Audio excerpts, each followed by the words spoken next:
Yo, yo, yo. I can't walk.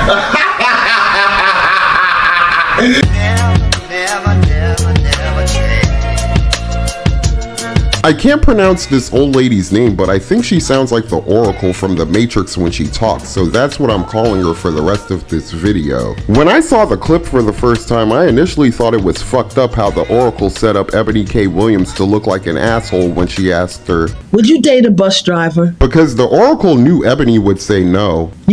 Would you date if he owns the bus? And the Oracle also knew that a large percentage of the audience would interpret that answer as Eboni K. Williams basically saying, "I don't fuck around with the help." The Oracle asked Eboni that question because she knew her mom was a bus driver. The Oracle didn't ask her if she would date a black bus driver because she already knew Eboni was engaged to be married to a white man a few years back. Some black people are angry because Eboni K. Williams fucks white guys, but I'm not. Why? Because I know racism could end a whole lot faster if more black women fucked white guys. He ain't lying. So before I jump to any more conclusions, I watched the whole video to find out why the Oracle would put Eboni on blast like that. What have you learned? Throughout the entire interview, the Oracle shared words of wisdom that seemed to resonate with Eboni on a very personal level. What I gathered from the conversation was the Oracle basically tried to warn Eboni that if she continues to harbor so much anger, frustration, and resentment against modern men, that 30 years from now, Eboni's gonna be just as lonely as the Oracle is right now. I need me a man. You hear? A man! If that's not true, then tell me, why did the Oracle decide to shoot her shot at all working single black men everywhere by telling them, "I would date a bus driver if he loved driving the bus, if he was a man of integrity, if he was good to his mama, if he treated me well, I would date a bus driver."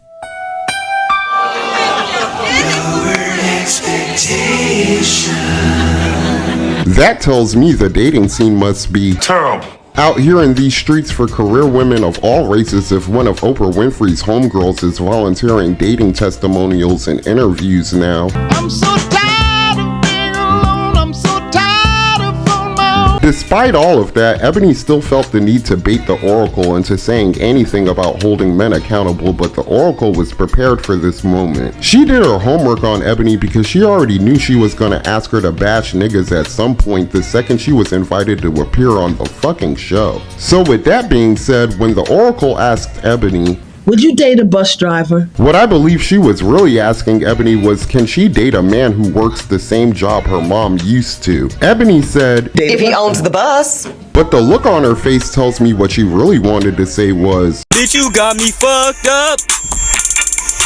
You can suck my left nut." as personal as the question might have been, it was very relevant to the conversation they were having, in my opinion. Everyone's upset with Eboni because she doesn't want to fuck a bus driver, but I'm not. Why? Why? Why? Because I don't want to fuck a fat bitch. If I don't want to fuck fat bitches, then Eboni K. Williams should not have to fuck bus drivers. And that's the truth. With some cheese on it. Ain't no meatloaf between these buns. Apparently, the comment section thought otherwise. I guess over 50,000 people roasted and cussed out Eboni K. Williams with their thumbs, so the next day, Eboni addressed her haters over her viral moment. I am completely unfazed by the onslaught of nasty comments, wishing me a sad, lonely, bitter existence until my untimely death. Now, that is some weird energy to be wishing onto a black woman, especially one who has dedicated her life to the liberation of black folk. But, you know, whatever. She then went on to say what I interpreted as she's only interested in dating men who sign paychecks, not earn them. And y'all know I have been extremely transparent about the fact that my life choices and my chosen lifestyle are far outside of the norm. Still feeling butthurt by what was said about her in the comment section, she took another shot at them later on by saying, and since some of y'all are already big mad, let me go ahead and make you incensed. So out of the 50,000 plus comments posted on social, I only saw a handful that even considered the possibility of a bus owner being a more aspirational position and recognizing that I am actually speaking and pouring into the ascension of black men when I said what I said. But see, no, some of y'all were too busy naming and shaming me personally and black women in general as undesirable, gold diggers, and much worse. Now, I suspect that some of y'all are the same men that were bringing home C's and D's on your report cards, only to then be coddled by parents that said, well, that's okay, as long as you're doing your best. Well, listen, I love and believe in the excellence of black men. So no, my dear, C's and D's or any other form of mediocrity is not okay. No, I will not create a soft place for you or anybody that I love to fall comfortably into the bigotry of low expectations. While I completely understand that she was talking directly to losers like myself with those comments, I'm not offended by them at all. I didn't need the Oracle to expose Eboni K. Williams' preference in men because I could already tell what type of guy she was attracted to the first time I laid my eyes on her. I can feel your energy from 2 planets away. So I already know Eboni could have said much meaner things than what she chose to say about it. However, I'll admit she lost me when she said, but could it be that black America has been sold a narrative of average, regular, and typical being good enough for us? Well, see, that's called white supremacy. What? And in this case, it takes the form of conditioning black Americans to happily accept being a permanent American underclass. I'm not a smart man. but I'm smart enough to know that white supremacy has Absolutely nothing. to do with Eboni K. Williams fucking a bus driver. Facts. She tripled and quadrupled down on her white supremacy claim during her Breakfast Club interview, but DJ Envy wasn't trying to hear none of that shit. He bombarded Eboni with all kinds of information on bus drivers' salaries, benefits, investment portfolios, and ownership to convince her that driving a bus doesn't make you a loser. Then the conversation shifted into a discussion about black excellence, which I also believe has Absolutely nothing. to do with Eboni K. Williams fucking a bus driver. Facts. I believe Eboni was programmed by her mother at a very young age to be attracted to status in a man first and eventually learn to love him later as the relationship moves forward. Eboni has a bachelor's degree, she's a lawyer, she owns shit, wrote 2 books about it, and is currently paying her dues to become a fixture in modern media. She strikes me as the type of feminist woman who says shit like this to herself. Roll it out.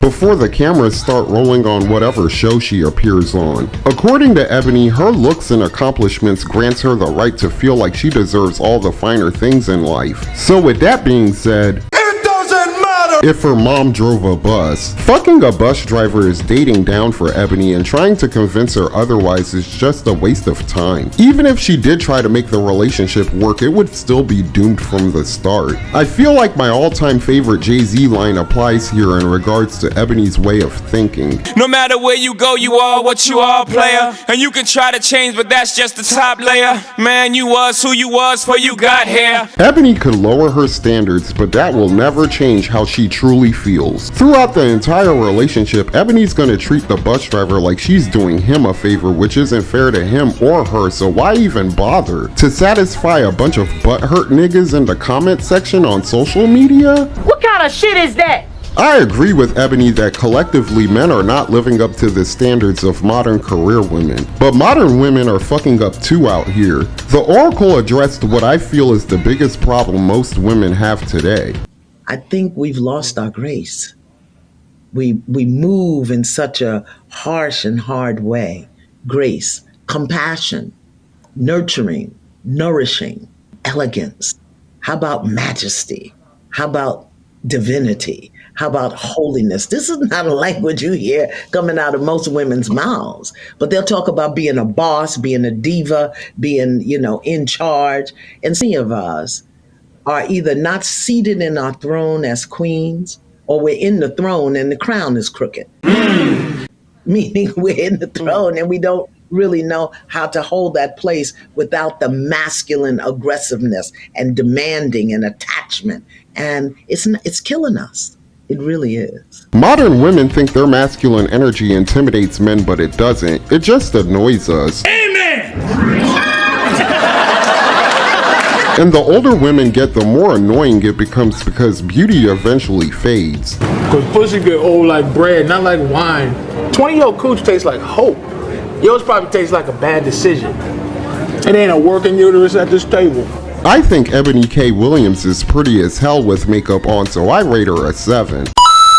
But at 39 years of age, Old as fuck. the window's closing very quickly for her to find a man her own age unless she plans on settling down with one who's old enough to be her dad. He's already achieved so much, and yet he's still goal-oriented and still focused. And he has a 5-year plan. What is it? Don't die? And that's all I have to say about that. If you enjoyed this video, hit the like button, please subscribe, and tell me what you think in the comment section below. Peace. I'm Audi 5000. Those who wish to follow me, I welcome with my hand. Thank you for being a friend. And those are my thoughts for this video. But then again, what do I know? I'm just an old crippled bastard. Ooh, ooh, ooh, ooh. I ain't too proud to beg for your money, so like, share, and subscribe.